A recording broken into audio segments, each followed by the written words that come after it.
I take up this example of Om, of yoga being digested, and I mention Swami Ramdev, who was kind enough not to take it personally. I mentioned Swami Ramdev when he first visited the United States. In an interview, somebody asked if a Muslim or a Christian wants to do yoga and he is not interested, he can't do Om, what should he do? And incorrectly, in my opinion, Swami Ramdev said he can replace it with Allah or Amen or something like that.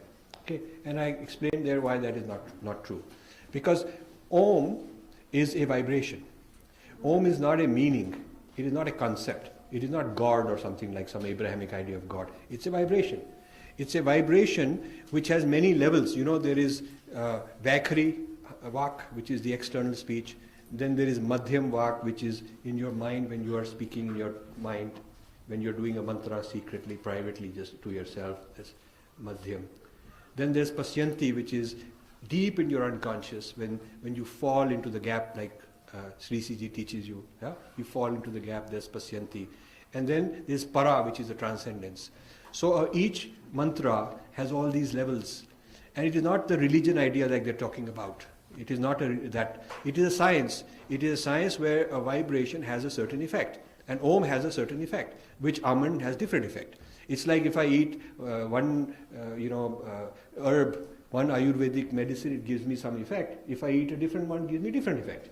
It's not that one is better or the other is worse. It's just that each produces a certain effect. So Om produces an Om effect. Some other thing you do produces a different effect. So if the prescribed method is Om for a certain effect that we have studied, our rishis have studied, this method will lead to certain conclusions. That is what we are teaching. And we are not denying that you may have some other medicine for something else. That is not even the issue.